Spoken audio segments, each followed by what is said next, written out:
Hey, what's up, guys? This is Chris. I'm here with Joshua and Jim. We're here to talk about Fantastic Four. It's hitting movie theaters on August 7th. Now, for the next roughly hour, we're going to talk about the movie, and we're also going to hear from the cast. We'll look at the trailer, just kind of dig into Fantastic Four and everything it has in store for us.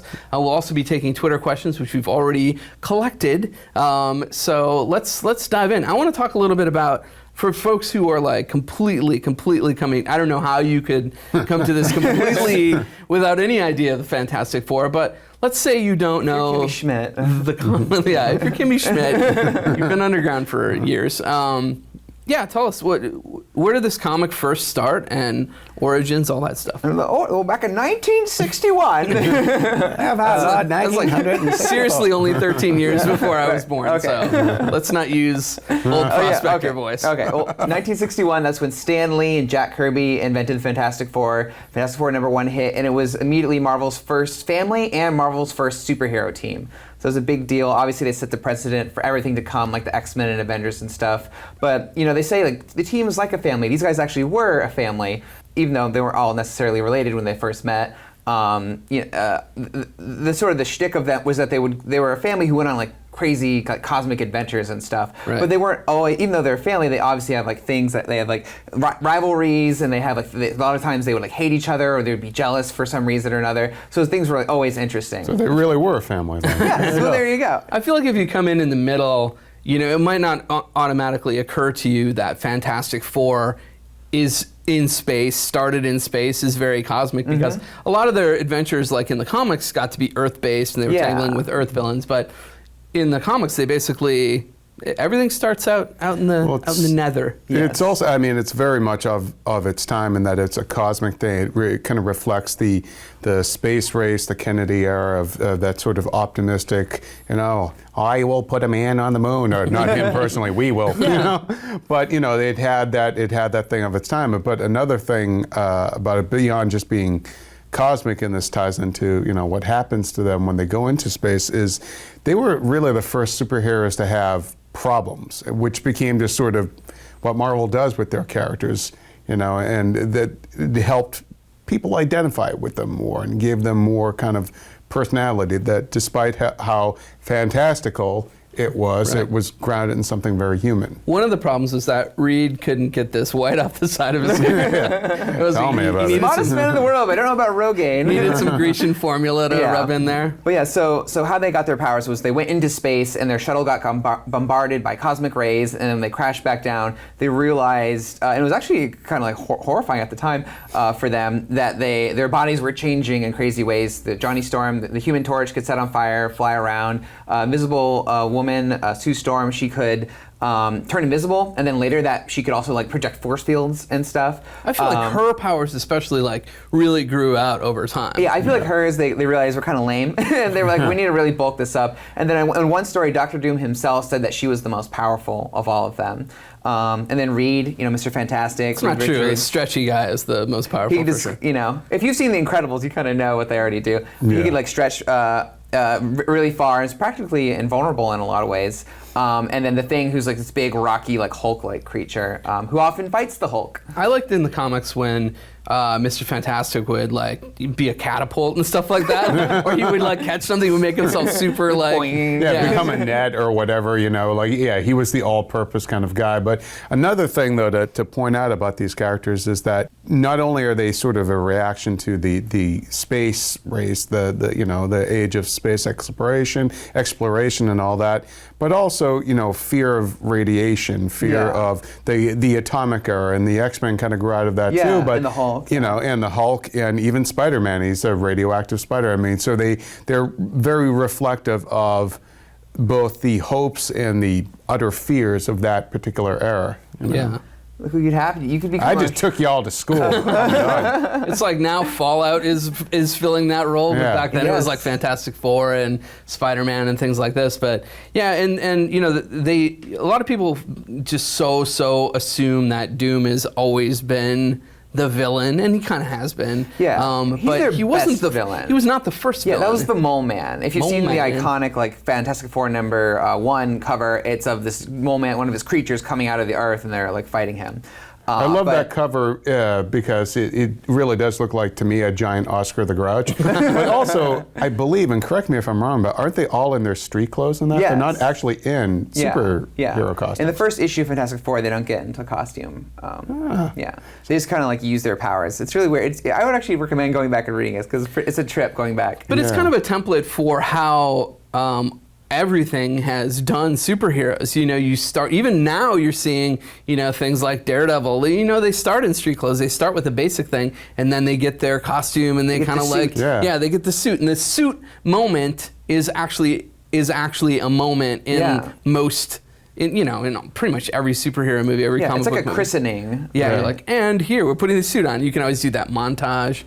And even in the trailer for this movie, there's the montage of kind of like the first time you see suits. And I feel that when we were first seeing footage of this movie, everybody was like, what are their suits going to look like? What are their suits going to look like? And yeah, I mean, they're not, you know, sort of bright blue. I don't know if you can pull that off. Yeah, in the last movie, they explained it as, you know, they were quickly thrust into the public and they became almost like celebrities, and so they wanted sort of a team uniform, almost like. And Johnny Storm's, of course, he got really into it and had like almost, it was like a race car, like NASCAR suit with all the advertisements on it and stuff. Right. So that was like their insignia. But for this, it's much more practical. In this new Fantastic Four movie, is that they're containment suits, because if you can catch on fire, you need something to help you contain that. So yeah, I mean. This it feels like this movie is going to, you know, deal with the Fantastic Four in a very sort of as realistic a way as you possibly can get, which kind of reflects back to their origins a little bit, because they were dealing with this, like, it would be kind of horrifying to wake up with these powers. Oh yeah, like there's definitely, and Josh Trank, the director, has said. There's definitely an element of body horror in this. You know, like the Fly, and he was like, his teeth would fall out and like his hair and everything, and he would change and his fingers would fall off, and it was really disgusting. So it's like, what would it be like if you just start like rocks like started covering your entire body, or if your arm could like. Ew. I mean, especially if you make sound effects like that. It's just disgusting. Let's talk a little bit about Doom, because, you know, I touched on him earlier when we started talking about the Mole Man, but like he came in relatively early, and Fantastic Four #5. And he's one of the iconic Marvel villains. Yes. He's gone on not just to be the Fantastic Four villain, but a villain for really the entire Marvel universe. Because whenever someone has power, Doom wants it. He has the biggest ego. The way I would describe Doom is the brains of Mr. Fantastic, the armor of Iron Man, and the powers, and the magical powers of Doctor Strange. But the thing is, even though he pretty much is more powerful than everyone else, his ego is so big that he can never like win, because his ego, he just wants everything, he wants all the power. He's stolen like Silver Surfer's power cosmic. He's stolen the power from the Beyonders, like a godlike creature. And even just recently, he became like God in the comic books and remade the Marvel Universe as like God Doom. He's always getting like built super up high. Like he's always like almost there, and then like getting crushed and being brought low. I want to think it's almost like this is how Charlie Brown ends up. He had the football torn away from all those years, and he just lost it. Yeah. So okay, Baxter Building. How do they all get into that? Like, what's they're scientists, right? They're scientists and these superheroes. So where did all that stuff come from? Well, you know, they need like a base of operations, right? Like the Avengers have like Avengers Mansion and the Avengers Tower, and there's the X Mansion for the X-Men and stuff. So that was just always sort of their thing. And it sort of became like a characteristic setting where they would house like the Pogo plane and the Fantastic Car and all their stuff and all these crazy experiments. And always crazy things would often happen to the building, like it would get sucked into another dimension. And it's like, again, another iconic setting that's been blown up and rebuilt a million times as well. But it's also, too, again, Marvel Comics is, there's so many things about them, but one of the things I always liked is that it is so tied to New York City. Yeah, absolutely. And even these fictional places were kind of located in a real intersection, in a real neighborhood, and it's almost sort of like they become this sort of travelogue in a way. Like before I ever went to New York City, I knew my way around there from reading Marvel Comics. Right. And so the Baxter Building, just like Doctor Strange has his sanctum in Greenwich Village and everything. It's like they have their sort of. Where they're located also speaks to sort of where they are in sort of the strata of that society too, And the Thing grew up on like Yancey Street. In Brooklyn. In Brooklyn. Just a Brooklyn kid, I think I went to New York City when I was 8 or 9, and I super wanted to see the buildings that were in Marvel Comics, and I was like, let's go. What are we doing at the Statue of Liberty? Let's go see this thing. I'm the Baxter Building. Yeah, exactly. I just really wanted to do that. So yeah, I mean, that's kind of a brief overview of where the team came from. Actually, right before this, we were having this interesting conversation about Jack Kirby and how Jack Kirby is the Thing, right? Tell us about that a little bit. Yeah, because Thing is he's grumpy and he's got like an attitude, but he's also really like warm and like he's really funny and he's just like a really just decent guy, and that's just, you could describe Jack Kirby the exact same way, like kind of sad but always there, like really the heart of the team. Right.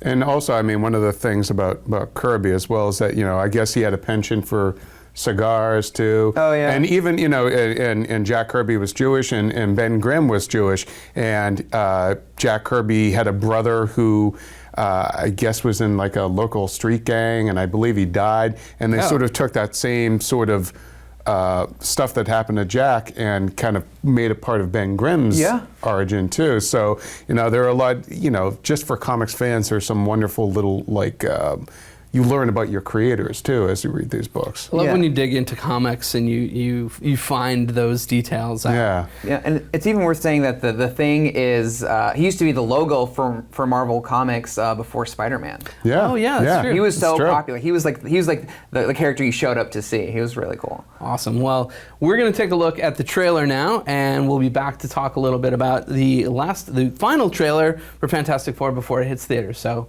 watch the trailer with us, and we'll be right back after that.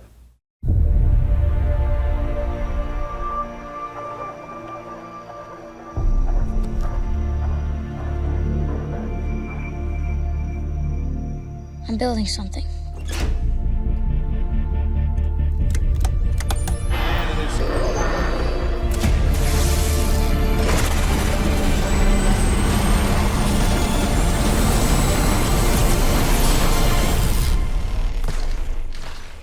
Reed, did it work? I don't know yet. We gave you 6 years and millions of dollars, and you gave us nothing. What's different now? Reed Richards. He developed a fully working model.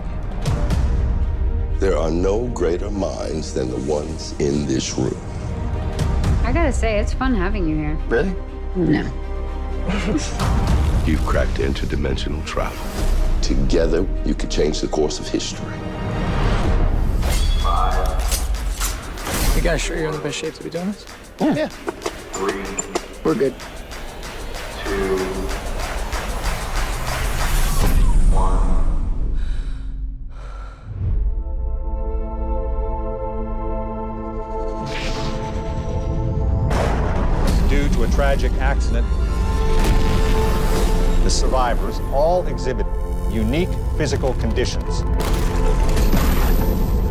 These abilities will have endless real-world applications. You mean weaponization? All I want to know is where are my children? You have no idea what they are planning to do to you. Listen to me. That's what got me here in the first place. I just want to fix my friends. You can't fix this. Nobody can. You don't know anything about what's coming. What is coming? Doom. The end of your world is the beginning of mine. He's stronger than any of us. But he's not stronger than all of us.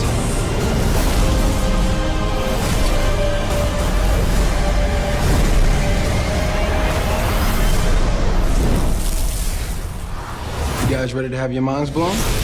Shall I alert the fire department?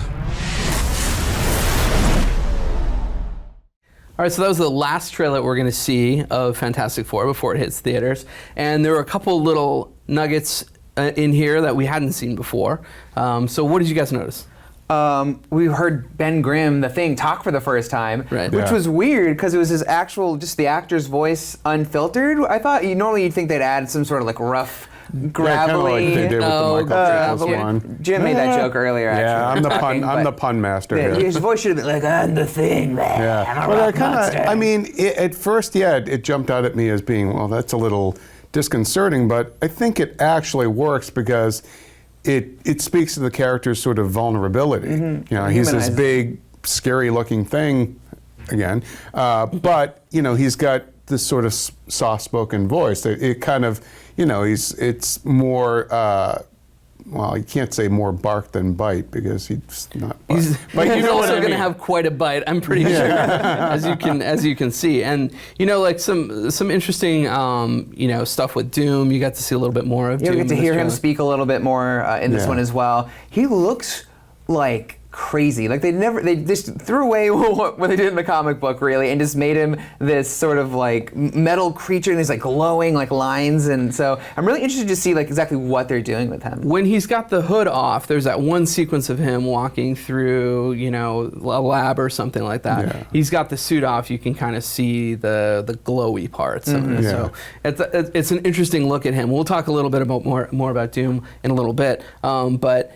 You know, what actually got me really excited when I saw it this time, and I hadn't noticed it, is that there's an N64 controller lodged in there. That scene where they meet, or is that like in a dump or something? Yeah, well, that's one of the things that jumped out at me is that, you know, we get to see these guys as kids, they meet as kids, and we can get to that in a little bit because it actually does tie in with later comics, but, you know, that Ben Grimm grew up in basically a junkyard. His family ran a junkyard, and kind of shows that he's just this working class kid. And then you have, you know, little Reed Richards, kind of reminded me a bit of like the George Clooney character in Tomorrowland, the little kid inventor, who is going in there. He's got an actual purpose for trespassing. He's trying to get all these things so he can build his device. And so I thought that was kind of an interesting way for them to meet. Lots of cool little inventor kids in movies lately. Like you had the cool that one that you mentioned, and then also Iron Man 3. That kid's an inventor. I like it because it's like I like kid geniuses. Yeah. I just want to know what part of an interdimensional teleportation machine needs like an N64 controller. Like what and like an oil filter from a junkyard. You know? One that's made by a 12-year-old. Yeah.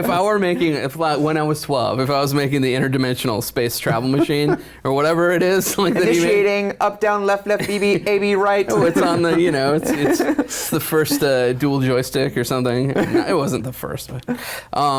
Yeah, so I thought that was a funny kind of inclusion, and it also gives you the time frame for that movie. They were kids. You know, it's clearly present day because they were kids when the N64 was out, which is late 90s. So, you know, like, you know, 15, 20 years hence, well, it's probably not that much, it's probably 10 years hence, it puts us in the 2000s, maybe closer to this era. Yeah, I really present think day. This trailer is the best yet, because it really it gives you a good look at like what they can do and the tone of the movie and sort of the sci-fi vibe of it. I think, you know, this is they've ended on their strongest note. That first trailer reminded me of Black Science or something, where it was like super.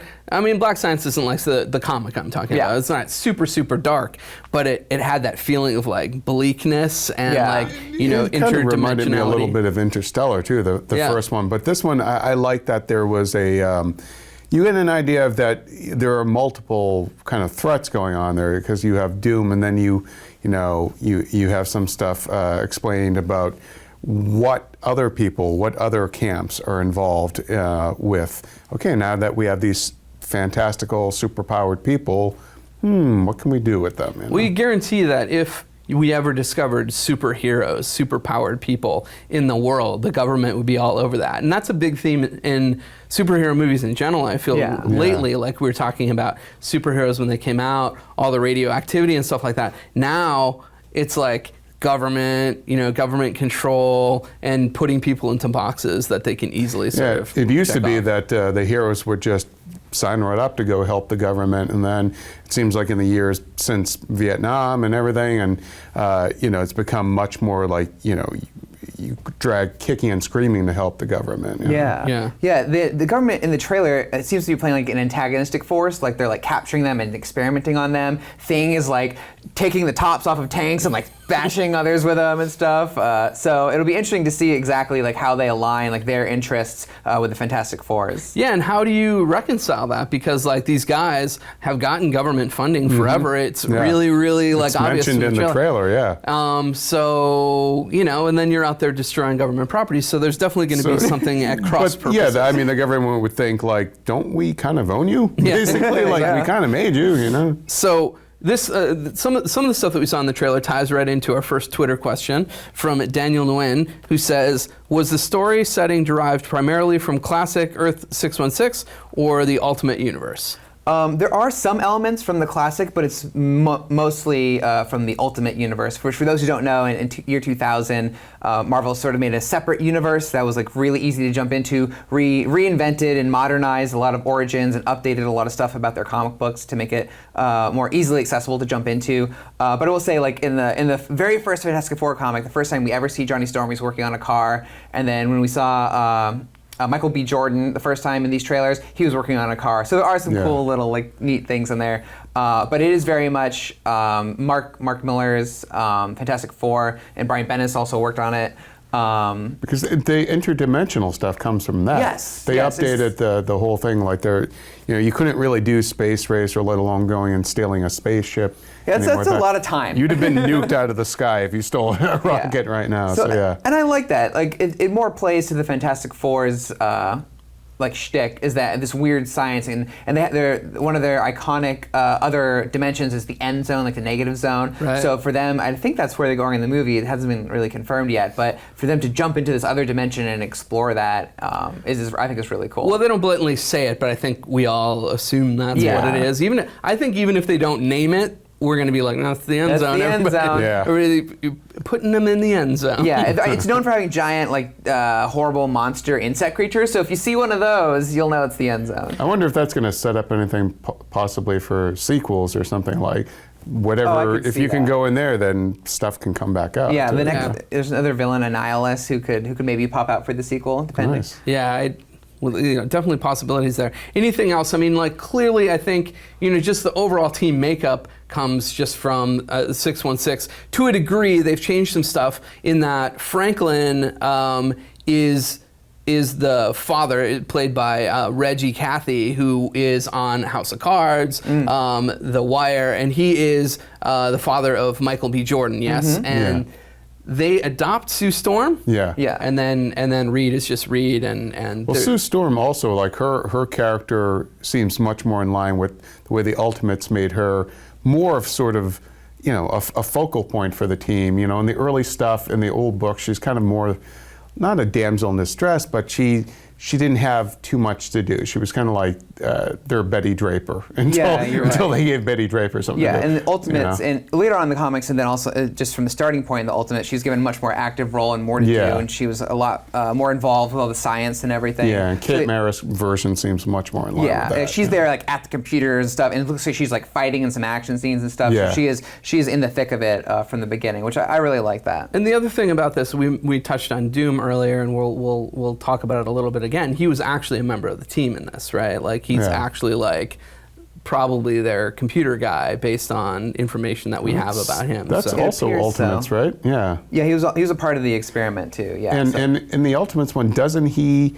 He's kind of like, he got arrogant, as he is wont to do, and like thought Reed's coordinates were wrong or something. Yeah, so they blame it on Doom. Yeah, so he kind of creates the accident. Yes, yeah. And then he also gets like his face scarred, which is like a signature Dr. Doom thing to why he wants to wear the mask. Although Doom. I'll also say in the Ultimates, the thing that they are doing is that in the Ultimates his body just turns metallic. He actually gets like goat feet, making him sort of like devil-like. I don't think they're going to do goat feet, but he gets these like sort of like energy powers as well, and he has this metal like skin. And that seems to be exactly what they're doing in the movie as well. We know we have some actual authorities that we're going to talk to you about this film. I mean, we're authorities, but in a different sense. These guys actually participated and are the Fantastic Four. So we're going to kick it over to Scott. He's going to interview the cast, all of the Fantastic Four, and we'll be back to talk a little bit more after that. Well, thanks so much for taking the time to talk with me today. I wanted to start off just by kind of getting a sense of your relationships in the film, like Reed and Ben, for example. Where are they when we first meet them? Kids. they're like, what, in elementary school? Yeah. Together? Well, then it goes 7 years later, so I'd say they're probably about 11 years old when they're hanging out in the beginning of the movie. And what is the dynamic that forms between them? Is it a protector sort of? I think so. I mean, Ben definitely doesn't have many friends at all. And I think in a way neither does Reed, so they kind of inevitably find each other. And I think Ben comes from a bit of a harsher background than Reed, maybe. And I think he can see that Reed has a gift. And he has something about him, whereas Ben doesn't really have very much going for him. And I think Ben kind of takes it upon himself to protect him in a way. I think Reed is very, very, very misunderstood by a lot of people because he's just ahead of them, Yeah. So it is a kind of almost a parental role that I think Ben has over Reed. Sure. Ben gets a lot out of the relationship as well, right? I mean, he does, and then he doesn't. Right. We'll get to that in a second, maybe. But Johnny and Sue are brother and sister, but they don't always seem to get along all that much. But I mean, what brother and sister do? Right. That's true. Once you guys get your powers, that's even more of a sort of division. Would you agree? Yeah, I think this is, one looks at it as an opportunity. Johnny looks at it as a sense of purpose, and Sue's just kind of, I will not be used by the government. I think that most of the tension really just comes out of love. I mean, I just want to protect him, so I think Sue just gets frustrated with his choices. Yeah. Everyone seems to react differently to how they get their powers as well. Like, Johnny seems to really like getting his powers. Yeah, I mean, he looks at it as, I think Johnny up until that point was trying to figure out, what his path is, what his purpose, what his lane was going to be. And I think the accident, the fact that he was finally getting praise for, for his good work, maybe the praise that he never really got from his dad, or his sister, et cetera, that he just used it as a sense of, purpose. And, and confirmation for who he was pretty cool. Yeah. Sue isn't as comfortable with her powers. She wants to get rid of them, basically. Yeah, that was one of the things that I was interested in playing around with was the fact that Sue, her passion is science and her work, and so at first she really does view her powers as she's not accepting of them at all, and her goal is to get back to normal. So to play that journey with her was exciting to me. Sure. And then, as you were alluding to a minute ago, Ben is maybe the worse off in the beginning. Yeah, for sure. I mean, do you want to comment on how you basically abandoned me and the rest of us? Well... He abandons me and the rest of us. He does. Yeah. I mean, I guess, I'll speak for you. Reed, in a way, he's not a natural-born leader, he's a natural-born scientist. So, he doesn't know how to assume this responsibility, how to, be a leader, how to bring us all together. I mean, I think it's a very human instinct to run away from things. I think his lesson... and to be fair, my body's stretching all over the place. You're covered in rocks. He's on fire. I don't know what's going on. The siren goes off. I got to get out of Dodge. I don't know. If you guys were smarter, you would have escaped too. It's natural to freak out at that moment, right? Anyway. Yeah. It's actually like a horror movie scene when you're crawling through that air duct in a way. It's kind of funky, right? Yeah, I thought it looked good. Was it important to differentiate from the old series, the old movie series in a way? I mean, the film does feel very different in its tone. Was that was obviously something you guys set out to do? Josh had very specific tones and very specific themes that he wanted to explore in the movie. I mean, the sci-fi element especially was something that was very important to him. Yeah.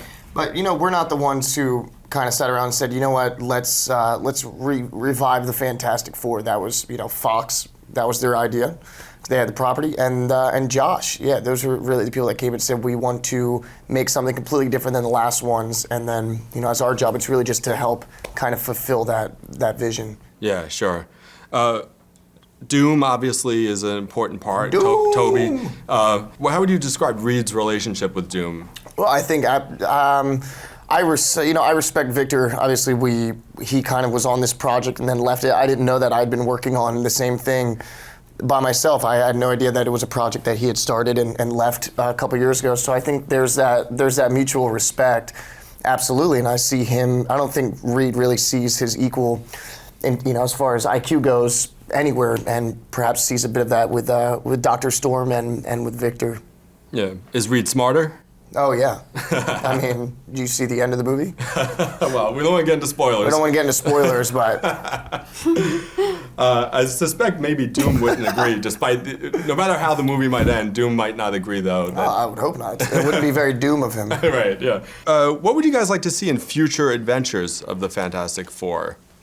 Maybe a bit more of the character dynamics that make up the comic book. I think this is very much an origin story to get them to this point. But just some of the more familiar tones of the comic book, especially like the relationship between Thing and Johnny is very, antagonistic a lot. We didn't really get a chance in this movie, especially to explore those kinds of things, and that's fun. I think it's fun to do that stuff. Maybe some of the stuff between these two guys. Some like couples fighting. Yeah, some like couples fighting, some romance, superhero problems. Yeah. Yeah. Okay, I actually have a Twitter question from one of our readers, Nate B.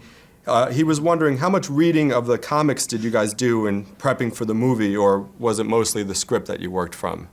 It was mostly the script. Script for me, but doing as much research as I could online as well. You did? Yeah. Online?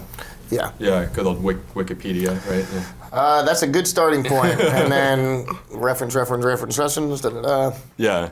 Was it the thing where you didn't think you needed to actually read the comics because it's a different format? You got 60 years of material.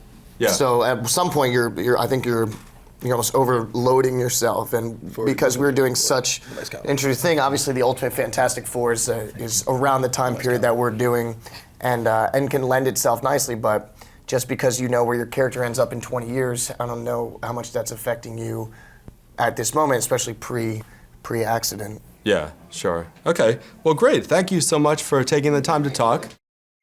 Thanks, Scott.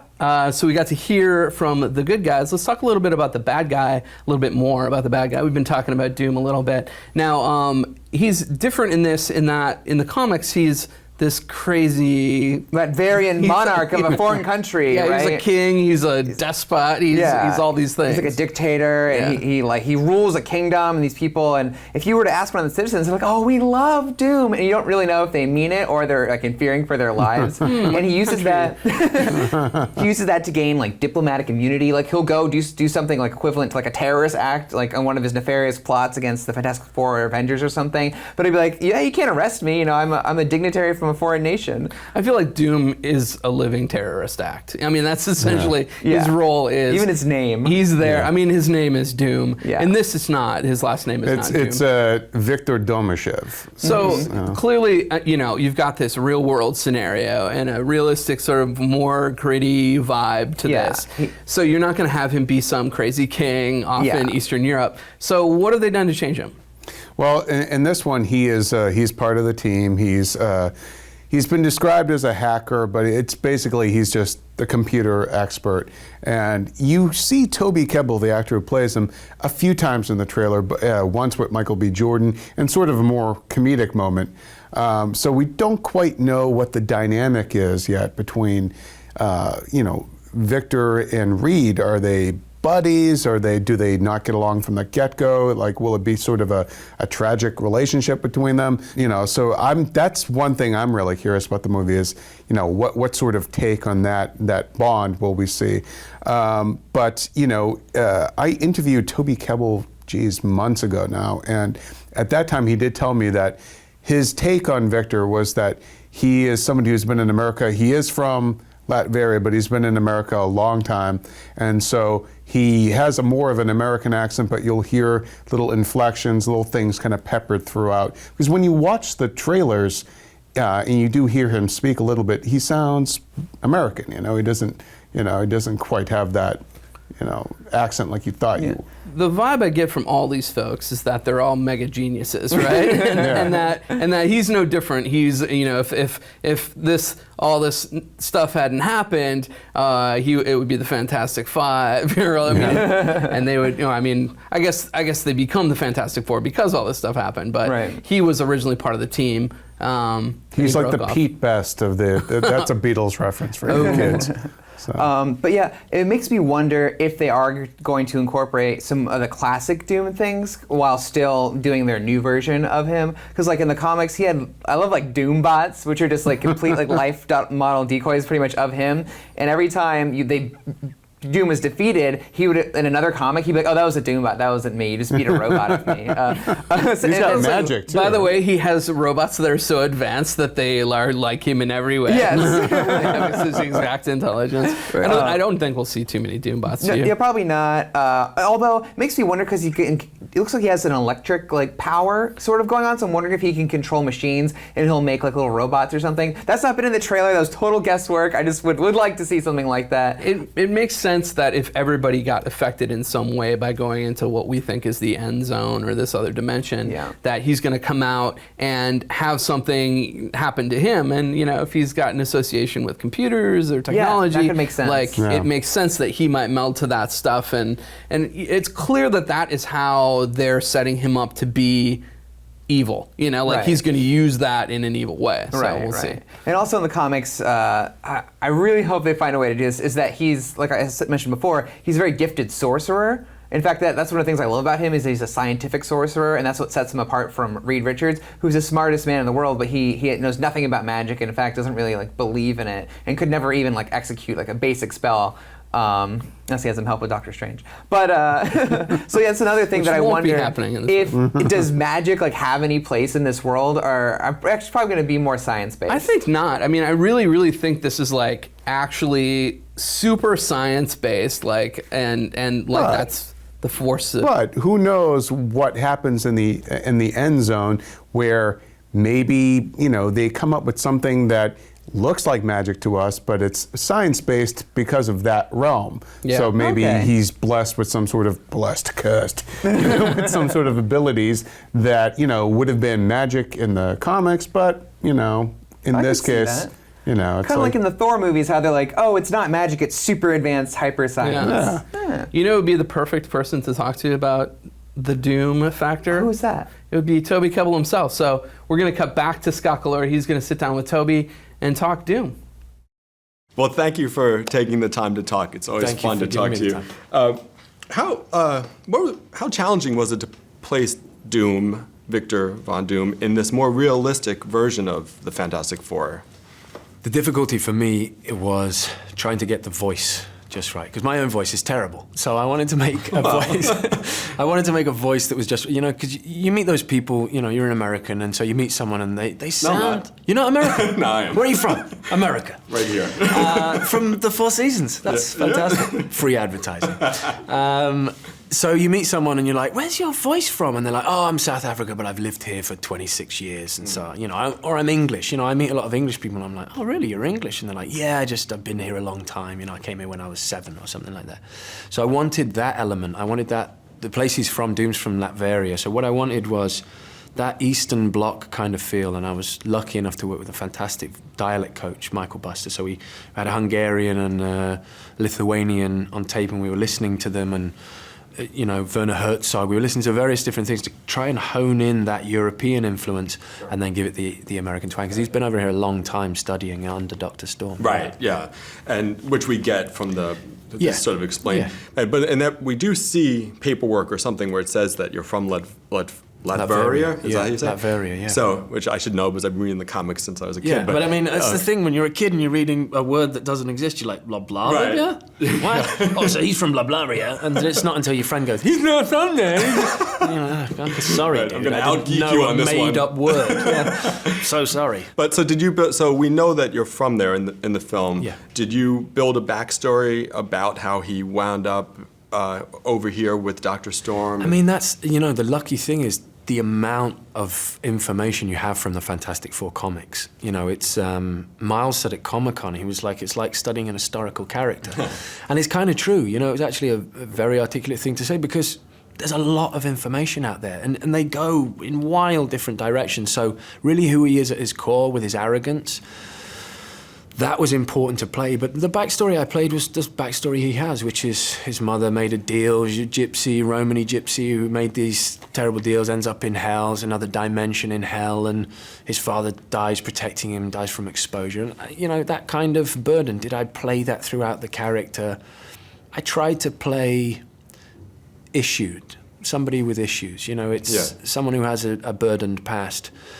Has been told he's a genius, but every time he comes up with something, it's blocked, and there's political elements, and it's all these difficult things. So they were all available in the script. They hopefully portray in the movie, but it's never really that important when you've got so much factual documentation in the sense of it's been written, and therefore it becomes fact. It's nice. You feel very supported. Sure. It's a good way to go about it. How would you his relationship with Reed is always a big part of the comic. How would you describe this version of Reed and Victor? I mean, you know, it's when you get on with someone as an actor, you're then battling. Oh, now we've got to play enemies, and I don't think it's that drastically important to be enemies yet. We were finding the beginning, and so I feel like an origin story that already tells you who they're going to be in 50 episodes down the line is not interesting. So we tried to play it that we were just people at a thing in a situation, and what becomes Doom and what becomes Mr. Fantastic will develop rather than this is who they are and this is who they'll be. Sure. You know, the boxes are not interesting to watch, and they're not real for us as people. Yeah, sure. So they're not relatable, you know. Right. In terms of going from Victor to Doom, without giving anything away, that you know you're sort of affected by the accident that gives the Fantastic Four their powers. It seems as though, unlike most of the Fantastic Four, Victor actually likes what happens to him. Yeah, definitely so. I mean, Josh had a lovely idea, you know, right from the beginning. He was like, what if they're forced? What if this is a forced thing they have to learn how to deal with? More of a disability. You know, constantly igniting might not be the funnest thing on earth. Right. So it was more that there was a learning curve about their abilities, whereas Doom, I think right from the beginning what we were talking about is there's a divine right to what he does. He believes he was always destined to be this thing, this person. And, you know, in a sense, conjures himself. Yeah, sure. How far can it go in the future if there was another Fantastic Four movie?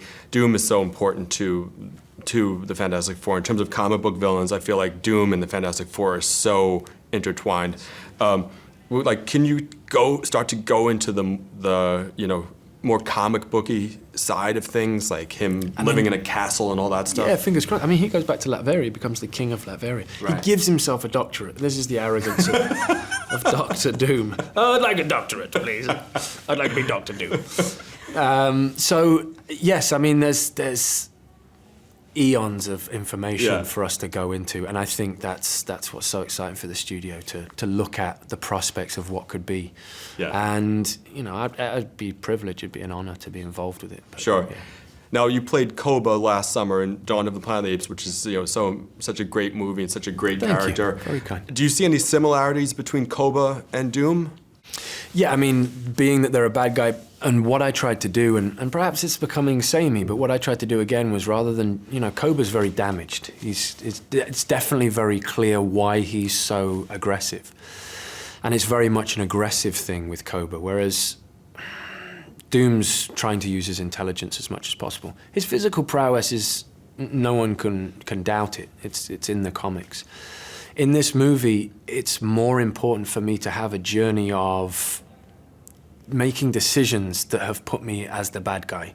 Right. People not agreeing, people not, and being slightly, I've used the word a lot today, but being slightly obtuse about how he feels about a situation, which is turning him into a villain, whereas Koba really is just, feels misunderstood. He feels like no one's listening. Yeah. And so it's a different journey, but it's that similar thing where it's just decisions that turn you into a bad guy. You know? Will we see Koba again? If there is a God. Fair answer. I think my last question for you will be a Twitter question from one of our readers. This is from Lewis. He was wondering, who was your favorite superhero and supervillain growing up, if you had one? Yeah, when I was, I mean, you know, I used to wash my hands in hot water and be like, Superman can take this. because I'm stupid. But Batman was always my favourite superhero because he'd chosen it. It was such a decision of his life, you know. And thus the Joker was my favourite. Of course, super villain, because he was ruthless, he was cold-blooded. But really, when you go back to it, Doom was the only reason to read the Fantastic Four comics when I was a kid. Is how I feel. You know, it's just my opinion. So it worked out for you in that case, didn't it? It worked out in the end. Yeah, I was like, the best role. You'd like me to play the best role? Yeah, of course. Yeah, I'm free. Well, thank you so much for taking the time today. Pleasure. All right, thanks, Scott. Now we are going to go to some more Twitter questions. And the cool thing about Twitter questions is if we are reading your question on here, you're going to see this movie for free. Opening night. That's what that means. Ooh. Just saying. Cool. All I'm saying is, okay, this one's good. And actually, several people asked us this question, and it's a question for the ages. This person tweeted at IGN with the hashtag IGNFan4Live, which is the official hashtag of this here thing that we're doing.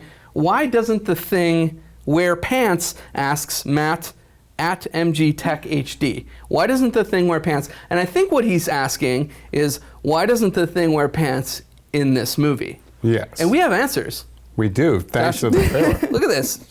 He can't wait to answer this. Yeah. He wants to answer it so hard.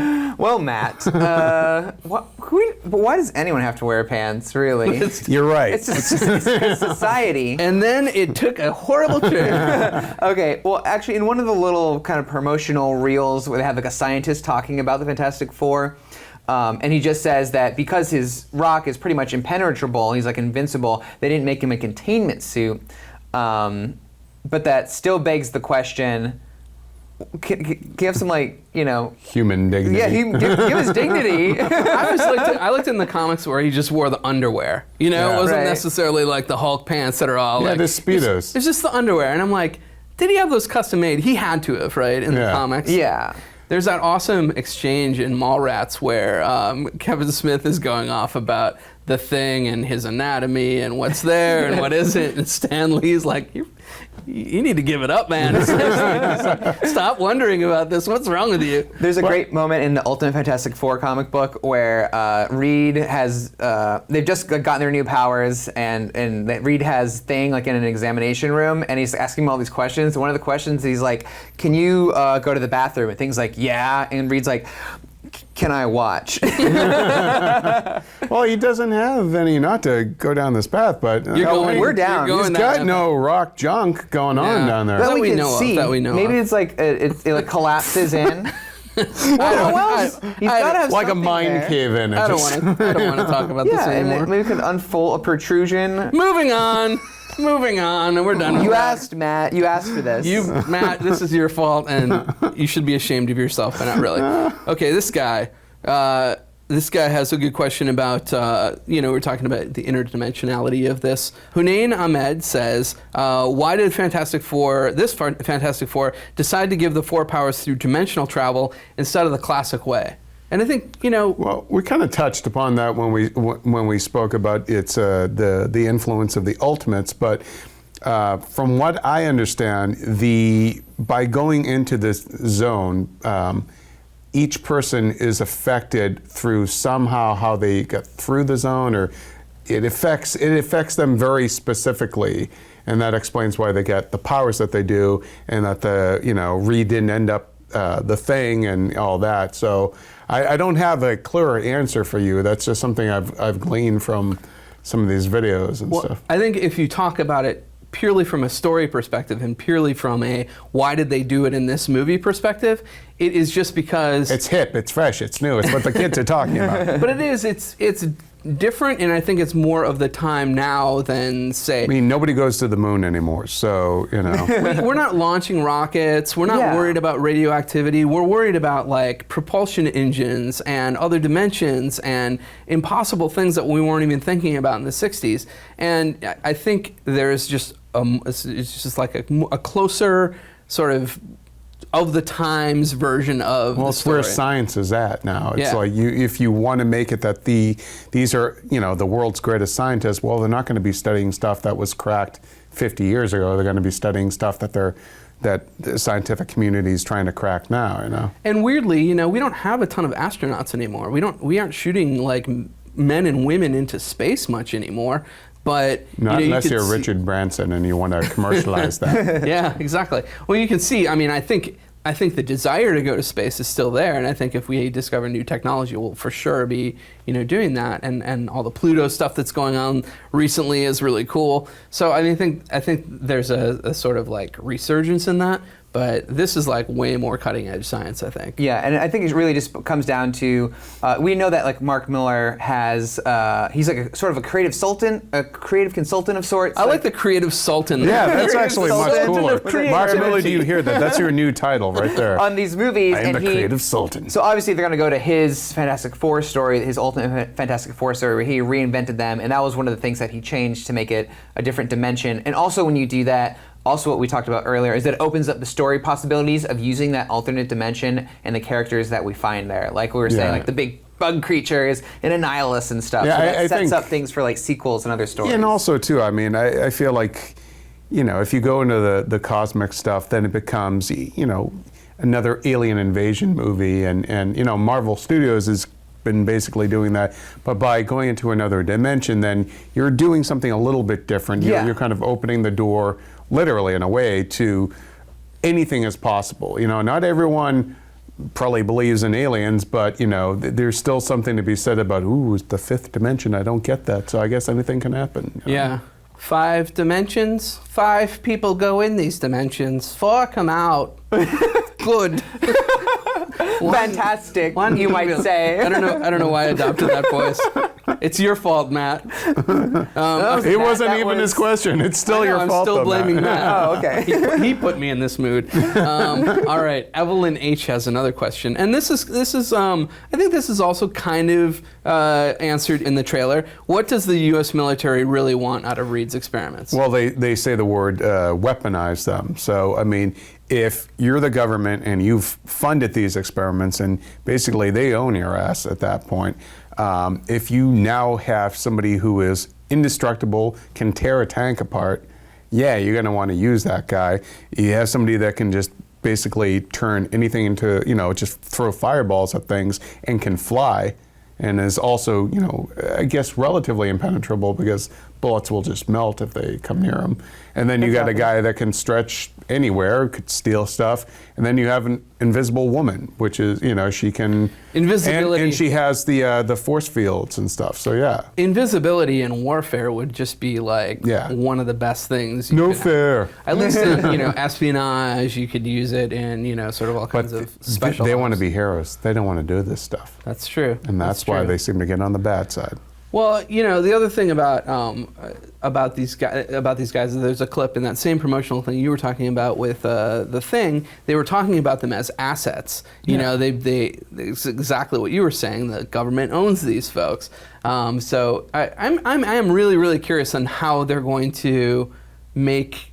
I mean, these guys are going to be heroes, but like, where do they stand with the government? Because that's going to be a big issue. Do you think at the end they're going to be like this government-sponsored team, or they're going to break off on their own and become like this family group who use their powers for good? You know what's interesting though? The X-Men, who are also a Fox, you know, comic book Marvel property, you know, X-Men First Class also touched on that, and that, you know, they were kind of working with Moira McTaggart and Oliver Platt's character at one point, and then they went off and did, you know, their own thing. So it's not necessarily unprecedented, you know, and the X-Men, I think, in the comics did that too for a while. So it's something where basically, you know, the Fantastic Four can be like, we're there if you need us, but you don't own us, and you got a problem with that, you know where to find us. We'll be in the Baxter building. Yeah. Yeah, eating bagels and smoking cigarettes. I don't know. Well, the thing. A lot of the questions I've seen in comments throughout the sort of casting and all this have been about sort of the race swapping on Human Torch. And Michael B. Jordan actually came out and said, hey, you know, I'm here to stay, and this character is here to stay like this. And Stan Lee just last week made comment about it as well and said, like, you know, I understand why people have difficulty with this because you get an idea of a character in your mind, but once you see what Michael does in this movie, you're going to love it. How do you guys feel about that? Do you think it's cool to like swap characters like that, or is it just contingent on the movie itself? I mean, I think it's always contingent on you don't want any character or casting decision to be a gimmick. I think in this case, it speaks again to the idea of family. If Sue is adopted, I think it creates a different dynamic there in that she has no one else except for her brother and her father. And so that automatically right there, she's going to be that much more protective of them, defensive of them. So I think it's just, you're not going to take that relationship for granted as much as like when it was, say, Jessica Alba and Chris Evans, Right. But I think at this point, I mean, we've seen so many examples now of a traditionally white character being played by a minority actor in a movie that I don't understand why it still becomes this point of contention for people, or why I mean, I get why, but it's like, it's not like it's the first time this has happened. Well, Joshua, you were saying more about family. Like it makes them have to like sort of like have a family bond that's really obvious. And Yeah. Well, if you start and they, like you're saying, like in the last movie, or like it is in the comic books, it's just two people, the same last name, and they're the same race, they look the same.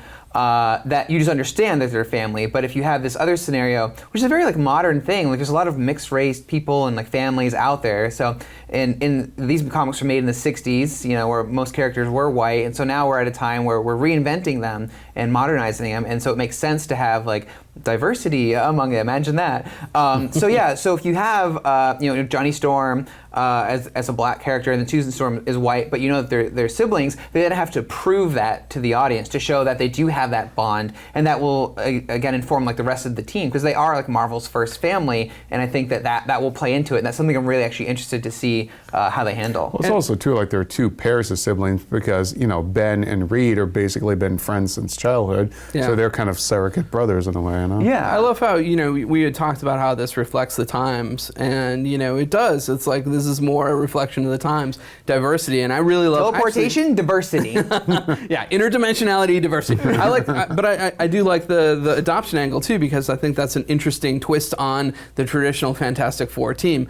We'll see how it plays out in the movie, but excited to see. Yeah. Thanks for tuning in for our Fantastic Four live stream. The movie's in theaters on August 7th, so we'll be checking it out then. Congratulations to everybody who sent in their Twitter questions, and we'll be seeing it on us. Until next time, keep it locked here to IGN.